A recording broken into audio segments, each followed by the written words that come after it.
네, 말씀으로 돌아와서 빌립보서 3장 10절에서 14절의 말씀으로 새로운 권력이란 말씀으로 오늘 말씀은 특별히 부활의 이야기를 나누기 원합니다. 우리가 빌립보서 말씀 이제 이어오면서 저번 주에는 가장 고상한 지식 예수 그리스도에 대해서 나누었습니다. 인간적인 조건이나 어떤 종교적 행위인 자기 의를 버리고 오직 그리스도의 의만을 의지해야 한다는 것을 강조했었습니다. 그래서 사도 바울은 자신의 화려한 스펙들, 자기가 여태까지 해온 전통들, 이런 육체적 자랑을 배설물로 여기는 것처럼 그리스도를 아는 지식이 가장 귀하다라는 고백을 했습니다. 여러분, 우리에게 아주 고귀하고 아주 소중한 것들이 있다 할지라도 그리스도의 의가 들어오면 그것이 가장 우선순위의 가치인 줄 믿습니다. 우선되는 것이죠. 그래서 성도는 내 힘과 열심이 아닌 십자가 공로 안에서 자신의 존재 양식, 존재 의미를 발견해 가야 합니다. 그것을 이제 저번 주에 나누었고, 이제 10절로 이어오면서 특별한 이야기를 하나 합니다. 바로 그리스도의 부활에 대한 이야기인데, 한번 그 내용을 한번 첫 절을 읽으면서 보겠습니다. 10절 읽어볼까요? 시작. 내가 그리스도와 그 부활의 권능과 그 고난의 참여함을 알고자 하여 그의 죽으심을 본받아. 내가 그리스도와 그 부활의 권능, 이 부활을 권능으로 표현했습니다. 그러니까 부활은 단순히 물리적으로 육체가 살아나는 것만을 이야기하는 것이 아니라 그 자체가 능력이다라는 거예요. 여기서 권능은 이제 미래적인 권능이 아니라 현재 내가 살아갈 수 있는 힘을 주는 권능을 말합니다. 우리가 흔히 생각하기로 부활의 이미지를 떠올리면 육체가 다시 살아나는 것, 그래서 미래에 일어날 어떤 일을 떠올리게 됩니다. 그런데 여기서 사도 바울이 말하고자 하는 부활의 권능은 오늘 신앙인들을 살아가게 하는 권능을 말하고 있습니다. 그래서 우리가 부활의 개념, 메커니즘을 다시 새롭게 해야 합니다. 그래서 이것에 대하여서 알고자 한다. 여기서 안다는 것은 단순한 이런 정보적 습득, 지식의 습득을 말하는 것이 아니라 직접적으로 경험하여서 관계적으로 아는 것을 말합니다. 그러니까 이제 나열한 이 사람은 뭐 키가 어떻고 나이가 어떻고 이런 이 지식은 여기서 말하는 지식이 아닙니다. 그러니까 우리가 알고자 하는 것은 그런 정보적인 것이 아니라 경험하여서 체험하여서 그것이 어떤 것인지를 내가 체내적으로 알게 된다라는 것이죠. 그의 부활의 권능과 고난에 참여한다. 여러분, 예수 그리스도의 부활의 권능과 고난에 참여되어지는 여러분 되기를 축원합니다. 직접 경험한다라는 거예요. 여기서 경험하여 안다는 것은 하나가 된다라는 것입니다. 그래서 예수님이 무엇을 겪으셨습니까? 세상을, 우리를 사랑하셔서 믿는 자들을 위하여서 그들을 위해서 희생하시고 죽으신 사랑입니다. 그래서 고난을 겪으셨죠. 더 나은 의, 우리를 구원하는 의를 위해서 자신이 짊어져야 할 십자가, 고난, 희생, 낮아짐, 섬김을 감수하셨습니다. 그래서 나의 삶에서도 이것을 재현하며 그분의 마음의 깊이 그것을 이해하고 싶다는 이 사도 바울의 갈망을 말하고 있는 것이죠. 사도 바울이 그리스도에 대해서 몰라서 이런 고백을 하는 것은 아닙니다. 그분을 알아가면 알아갈수록 더 알고 싶다는 심정의 고백을 하고 있는 것이죠. 체험하여 알고 싶다. 무엇을 알고자 함입니까? 부활의 권능입니다.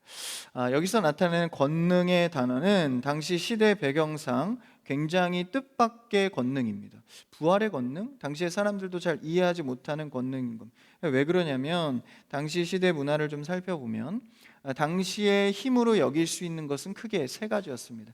고대 시대 때 가장 큰 힘은 바로 로마의 힘입니다. 유럽을 장악하고 있는 이 로마의 힘은 그러니까 실제 물리적인 힘으로 장악한 능력입니다. 그러니까 군사력, 그들의 힘을 말하는 거죠. 두 번째는 물리적인 힘은 로마가 차지했지만 문화적인 힘, 그러니까 이 그리스의 헬레니즘은 그들의 정신과 세계를 지배했습니다. 그러니까 로마의 무력의 힘과 그리스의 헬레니즘, 이 정신을 지배하는 힘은 당시에 큰 두 가지의 맥이었습니다. 그런데 여기서 유대인들까지 포함해서 생각해 보면, 믿는 자들이니까 유대인들이 택함받은, 그러니까 자신들만이 하나님 앞에 택함받았다는 이 선민 사상, 그러니까 그들의 종교의 힘은 그들에게는 굉장히 큰 힘이었다라는 것이죠. 그러니까 성경 이 배경에서 본다면 당시에 가장 큰 힘은 무력, 로마의 힘과 헬레니즘, 그리스의 정신적 힘과 그리고 유대인의 종교적 힘을 들 수 있습니다. 그런데 이런 권능, 이런 세 가지의 권능을 당시의 시대에 논하고 있는데, 오늘 사도 바울은 그 권능이 아니라 부활의 권능을 말하고 있습니다. 세상에선 힘이 있어야지, 그리고 또 종교적인 어떤 열심이 있어야지, 또한 이 정신적인 어떤 문화적 가치가 있어야지, 이런 주창하는 시대에서 세상을 살아가는 지식과 힘과 무력을 내려놓고 진짜 우리의 권력은 부활이다 라고 말하고 있는 것이죠. 여러분의 요즘 권력은 무엇입니까? 요즘 가장 관심을 갖고 있는 게 뭐예요? 그게 여러분의 권력이 됩니다. 나의 지적 능력, 업무 수행 능력, 스펙들, 경험, 집안이 될 수도 있습니다. 근데 사실 우리 믿는 자들은 무엇이 권력이라고 말하죠? 하나님이 나의 권력이다, 하나님이 나의 백이다 라고 말하면서 실제 권력은 또 그렇지 않은 것 같습니다. 그렇다면 오늘 구체적으로 그 하나님이 나의 권능인데 우리의 삶의 부활이 능력이다. 여러분, 부활이 어떻게 우리의 능력이 될 수 있죠? 여기서 말하는 부활이 내 권력이라는 것은 이 힘, 그러니까 무엇인가 죽음에서 살리신 하나님, 예수 그리스도가 부활의 첫 열매가 되시잖아요. 그래서 우리도 그와 같이 살아날 것을, 후에 살아날 것을 믿는 것인데, 아직 그러니까 확정된 것을 놓고 이제 이 땅에 갈 시간이라는 공간 속에서 살아가고 있죠. 그럼 미래적으로 자꾸 부활을 생각하다 보니까 오늘날의 부활의 권능은 좀 희미해집니다. 근데 오늘 여기서 우리가 살피고자 하는 부활의 능력은 죽음에서 살리셨다는 부활, 그것보다 더 이상의 의미를 갖습니다. 그것은 이 죄의 삭시 사망이죠. 죄로부터 우리가 구원, 그러니까 부활을 받았다라는 것은 자유해졌다라는 것입니다. 죄에 대하여 자유해졌다. 그리스도는 이 힘으로 살아가는 것이죠. 그러니까 생물학적 부활만이 우리의 능력이 아니라 이미 임한 이 부활의 능력을 오늘 현재로 갖고 와서 그 부활의 원리가 나의 삶을 통치한다라는 것입니다. 부활은 뭐예요? 죄의 삭슨 사망을 살려낸 능력입니다. 그 살리는 능력이 오늘 나를 살게 하는 권능이다라는 거예요. 그러니까 하나님 나라에 살게 하는 통치력이 오늘날 나의 삶에 들어와서 일한다라는 것이죠. 역동적인 힘입니다. 그래서 여러분, 이 부활의 권능을 가진 자들은 어디를 가든지 살려내는 능력을 갖고 있습니다. 여러분, 교회 안에서도 죽어가던 목장이 살아나고 죽어가던 팀이 살아나고, 여러분 현수막에 보면 사실 굉장히 활성화되어 있는 팀도 있지만 이런 팀이 있었어요 하는 팀들도 있습니다. 그런데요, 부활의 권능을 가진 자들은 어디를 가나 소생케 하는, 다시 살아나게 하는 능력이 있다라는 거예요. 사실 이것을 10절 이후에 11절에서 이야기해주고 있는데, 그 다음 절 11절을 한번 읽어볼까요? 시작. 어떻게 해서든지 죽은 자 가운데서 부활에 이르려 하노니. 여기 11절에 나오는 이 부활은요, 10절 앞에서 나오는 부활과는 단어가 다릅니다. 그러니까 10절에는 전치사가 없이 그냥 부활이라고 했고 11절에서는 원문에 전치사가 있거든요. 그러니까 부활의 단어에 전치사가 붙으면 그 뜻이 완전히 달라집니다. 그러니까 11절에서의 부활의 뜻은 누워있다, 죽은 시체 같은 누워있는 자가 동시에 일어서다라는 의미를 갖고 있습니다. 그러니까 누워있는 상황, 누군가 그 상황 속에서 일어난다. 다 누워있는 상황 가운데서 누군가 한 명만 일어난다라는 거예요. 다르다는 것을 말하는 것이죠. 부활을 가진 자들의 힘은, 더 큰 힘은 무엇입니까? 누구도 일어설 수 없을 것 같은 때에 부활의 능력을 가진 자들은 일어선다라는 거예요. 살려낸다라는 것이죠. 부활의 권능은 죽은 것 같은 곳에서도 소생케 하는 능력이 있는 자들입니다. 그러니까 믿음의 사람들은 생기가 있는 거예요. 그래서 이 믿음의 사람들은 어딜 가든 이제 생명을 갖고 있는, 부활의 권능을 갖고 있는 자들이거든요. 살아나야 합니다. 가장 매력 있는 사람이 누구일까? 그 공동체에 갔을 때 그 공동체가 살아나는 사람이 매력 있는 사람입니다. 그런 자들을, 그런 사람을 만나는 여러분 되기를 축원합니다. 그래서 어딜 가든지 살아나게 하는 자. 이 부활의 권능을, 이런 기본 개념을 우리가 갖고 대략 세 가지로 부활의 오늘의 우리에게 임하는 부활의 권능이 무엇인지를 묵상해 보려 합니다.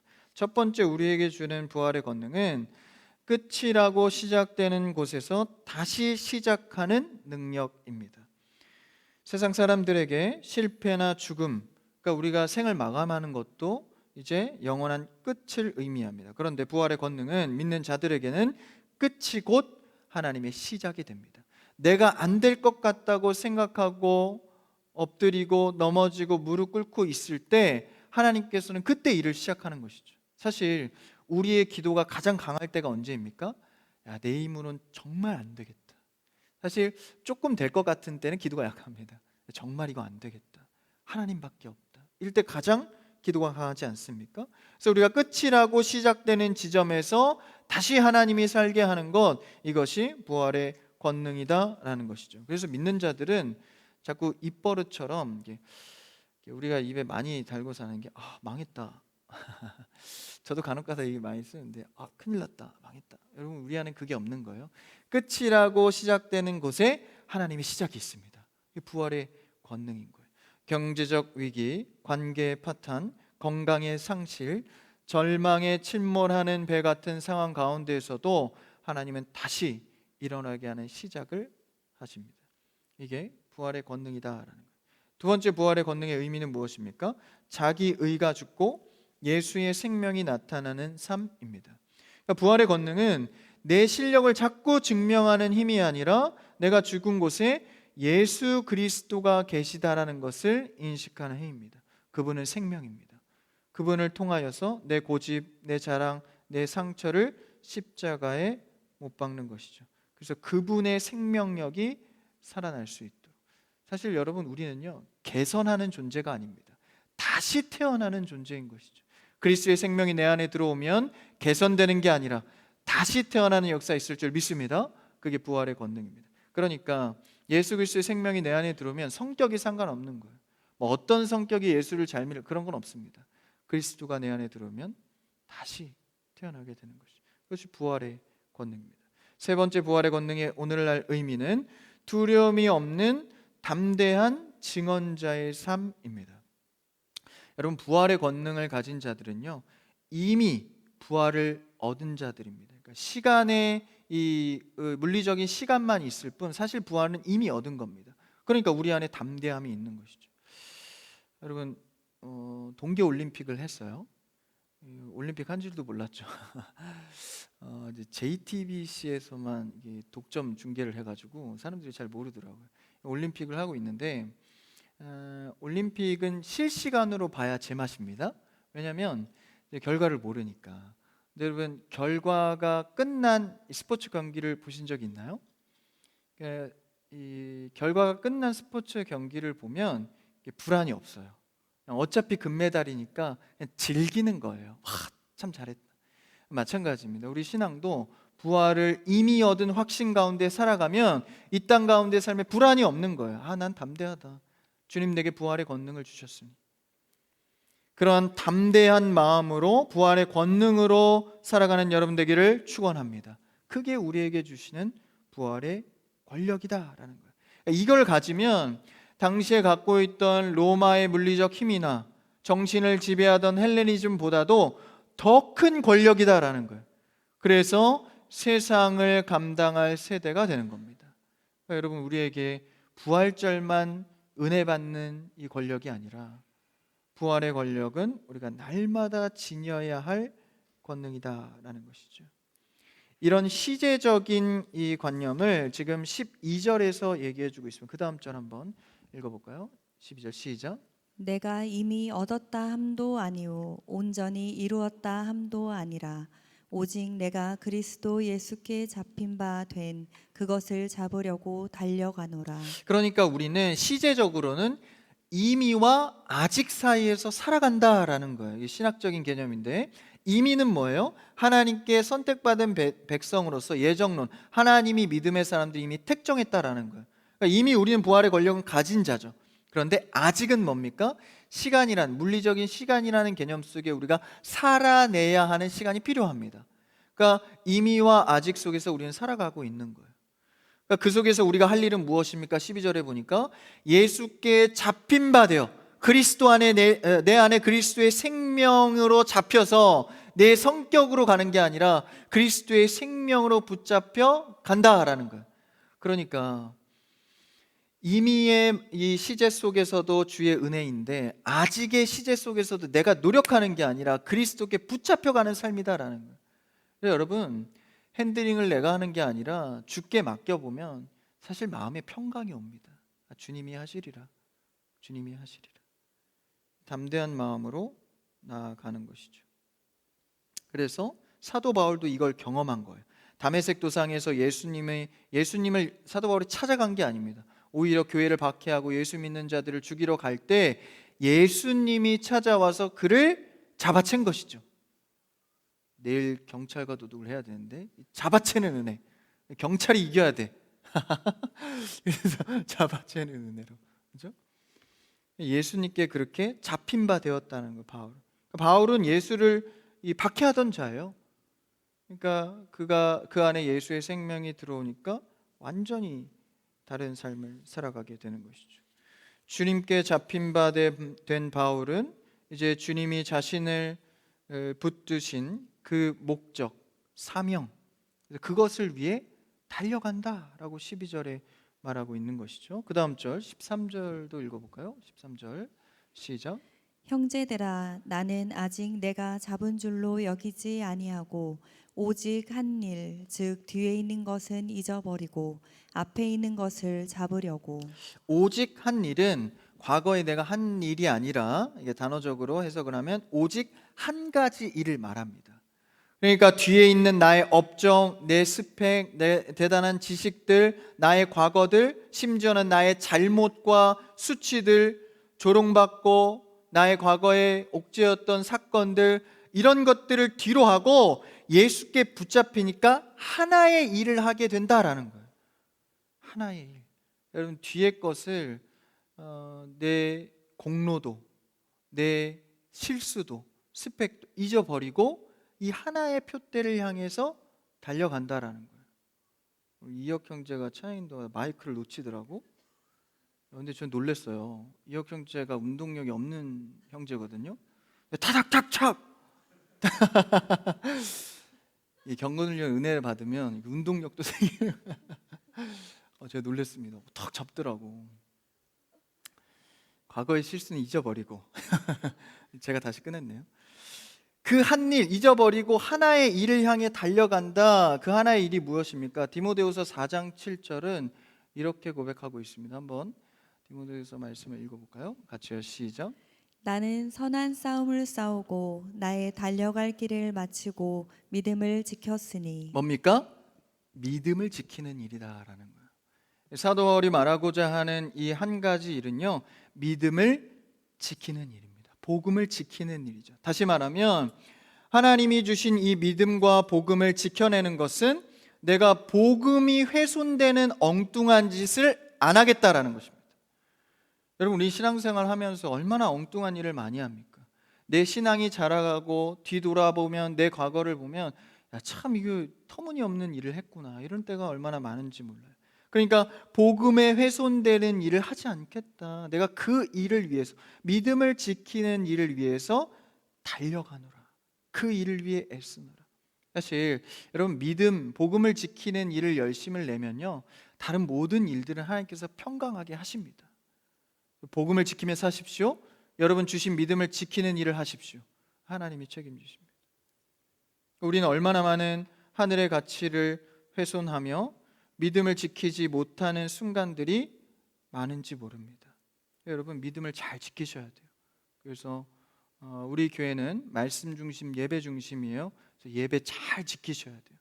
다른 어떤 일 있어도요, 예배를 우선시해야 됩니다. 주일 성수는 반드시 하셔야 돼요.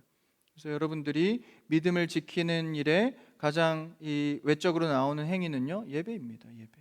예배 잘 지키는 게 믿음 지키는 일의 1순위인 것이죠. 제가 좀 답답한 것이, 연애하면 왜 예배가 소홀해집니까? 연애하면 이제 이제 뭔가 다 이룬 것처럼 예배를 소홀히 하는데, 그러시면 안 됩니다.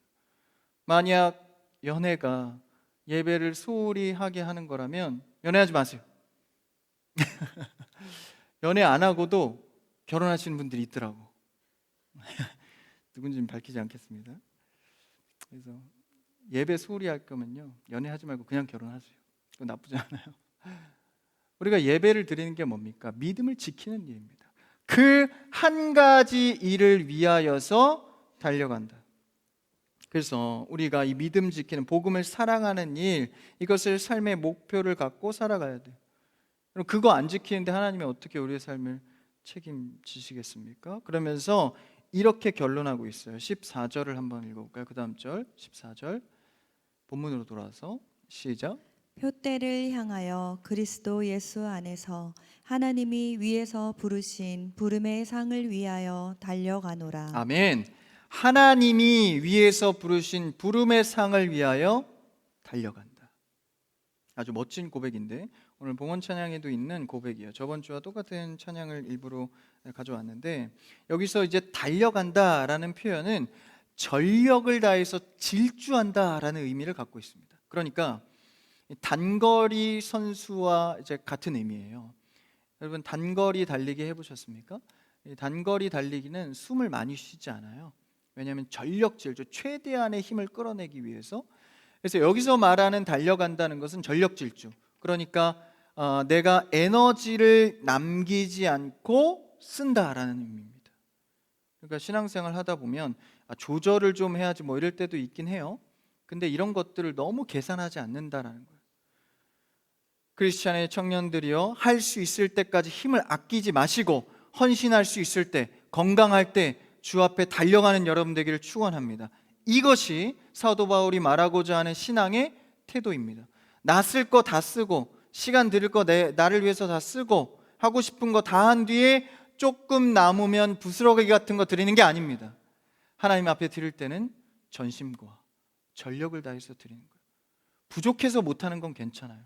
근데 나를 위해서 덕지덕지 다 치장해 놓고 남은 것을 마치 다 드리는 것처럼 하면 안 된다라는 것이죠. 그래서 여러분, 젊을 때 힘을 다해서 섬기십시오. 고통스럽게 하란 말이 아닙니다. 하나님의 사랑의 관계 안에서, 부활의 권력 안에서 즐거이 행하라라는 것이죠. 여러분, 자기가 좋아하는 건 하지 말라 그래도 하죠. 뜯어 말려도 좋아하는 건 하게 됩니다.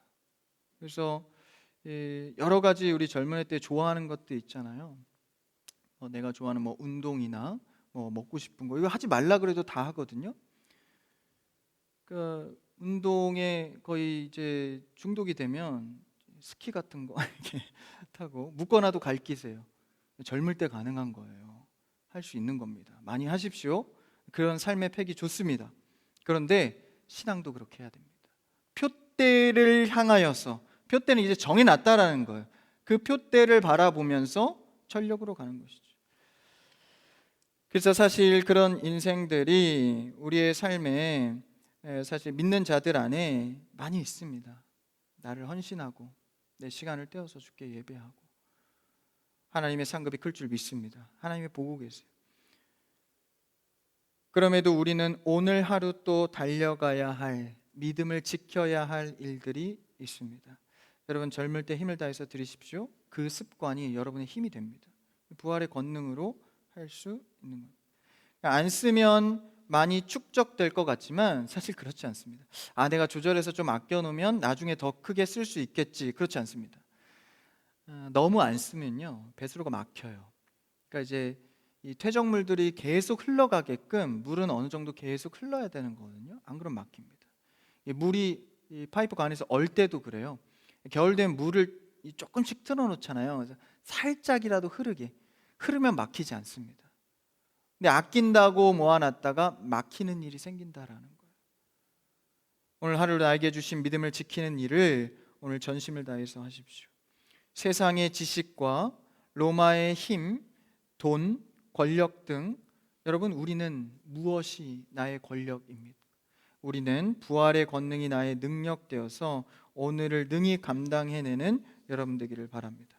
그래서 세상의 평가에 비굴해하지 않고, 세상은 돈과 헬레니즘과 힘을 말하고 있지만 우리는 빼앗길 수 없는 하늘의 권력, 부활의 권력을 나의 제1 소망으로 삼아서 이미와 아직 사이에서 달려가는 그 경주를 전심을 다해 달려갈 수 있는 청년부 형제 자매들, 산부 예배자를 되시기를 주님의 이름으로 축원합니다.